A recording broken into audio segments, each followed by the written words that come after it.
Lagos Traffic Radio 96.1 FM, moving Lagos forward.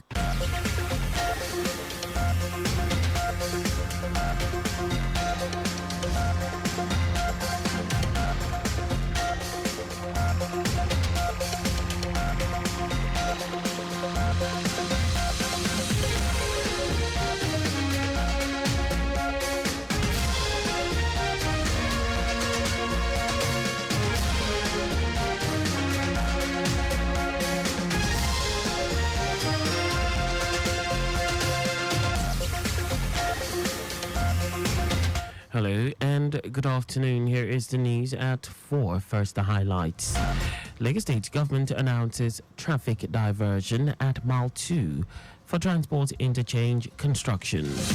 President Tinubu swears in 7 new ministers. On the 14th, Spanish rescuers move search to underground parking lot as fresh flooding hits Barcelona. And in sports, federal government vows to protect citizens in Libya amid CAF's ruling. And now the details. I am Akan Usen.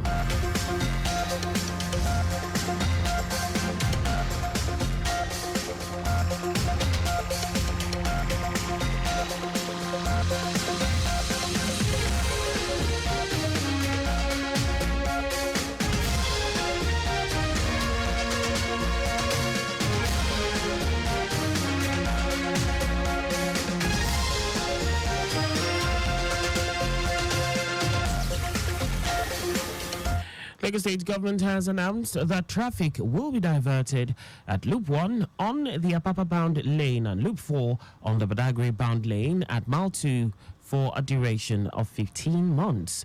This is for the construction work of the Transport Interchange Terminal that will integrate rail, water, bus and non-motorized transportation. Commissioner for Transportation Oluwaseun Oshiemi said the commencement date for the construction is scheduled for Monday 11th November 2024 to Monday 16th February 2026, while assuring that the diversion routes have been well marked with signs to assist motorists navigate their destinations. Oshiemi also confirmed that officers of the Lagos State Traffic Management Authority will be on ground along the affected routes to oversee traffic flow. He advised motorists to cooperate with the interventions put in place to minimize inconveniences.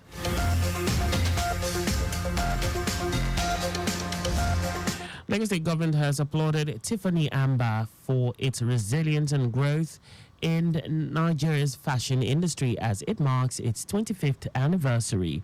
In his opening remarks at the event, Governor Babajide Sanwo-Olu emphasized the need to create an enabling environment where the private sector can thrive.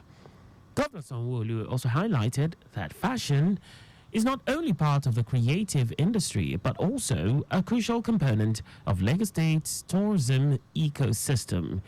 He acknowledged the contribution of Folake Akindele-Koka, the founder of Tiffany Amber, who pioneered Nigeria's first ready-to-wear fashion label when the brand launched in November 1998. Earlier, Folake Akindele-Koka, who expressed her excitement, commended all who have supported Tiffany Amber, highlighting the brand's journey from Lagos to the world stage. The Federal Competition and Consumer Protection Council, FCCPC, has promised to do all within its powers to ensure the rights and inclusiveness of all Nigerians. Its Deputy Director of Consumer and Business Education, Nwafo Anthony, stated this in Abuja while speaking at a policy roundtable on financial inclusion for persons with disabilities organized by the Consumer Advocacy and Empowerment Foundation, CADEF. Nwafo said the council is already engaging in several campaigns aimed at drawing the need to ensure inclusivity and also provide an adequate environment for persons with special needs to access all sorts of services without any form of discrimination. In her remarks, CADEF Executive Director Chiso Ndukwe Okafo stressed the need to urgently address the challenges faced by persons with disabilities in accessing digital financial services. And now to the rest of the stories. President Bola Tinubu has sworn in 7 new ministers to his cabinet at the council chamber of the State House, Abuja. This follows their confirmation by the Senate on Thursday, during which all 7 nominees were confirmed after being screened individually. The new cabinet members took the oath of office in 2 batches, 4 in the first batch and 3 in the second batch, after their citations were read by the State House Director of Information, Abiodun Olatunjoye. The first 4 appointees include Idi Maiha as Minister of Livestock Development, Yusuf Atta as Minister of State, Housing and Urban Development, Sawaiba Ahmad as Minister of State, Education, and Bianca Odumegu Ojuku as Minister of State, Foreign Affairs. Subsequently, Jumoke Uduale as Minister of Industry, Trade and Investment, Nentawe Yilwatda as Minister of Humanitarian Affairs and Poverty Reduction, and Muhammad Udingyadi as Minister of Labour and Employment took their oaths before the President. It will be recalled that in a major cabinet reshuffle on October 23, President Tinubu approved the reassignment of 10 ministers to new portfolios, dismissed 5 others, and nominated 7 new ministers for onward transmission to the Senate for confirmation. Abia State Governor Alex Oti has sworn in 17 local government chairmen elected last Saturday, with a charge for them to run with a vision of Abia first. In a speech, Governor Oti tasked them on continuing the work for the socio-economic transformation of the state from their various local government areas. According to him, access to water, basic health and education services, effective maintenance of truck C roads, and quick response to security threats within local communities should rank very high in their order of priorities. It will be recalled that the Abia State Electoral Commission on Sunday presented certificates of return to the newly elected mayors of the 17 local government areas. And now to foreign news. Spanish rescuers are focusing their search for missing people on underground garages and multi-story car parks following last week's devastating floods in Valencia. It is feared that choppers and workers were trapped inside the car park at a shopping mall in Aldea on the outskirts of Valencia as flood waters deluged the area. Police have confirmed that no victims were located in the first 50 vehicles inspected at the site, but reports suggest that these vehicles were found near the entrance to the car park, and much of the rest of it is still submerged and yet to be explored. It comes as Spain's state meteorological agency placed part of the northeastern Catalonia region on red alert for torrential rain, with its capital, Barcelona, experiencing flooding on Monday morning. Local authorities in Valencia have extended travel restrictions for another 2 days to facilitate the work of emergency services, cancelled school classes, and urged people to work from home.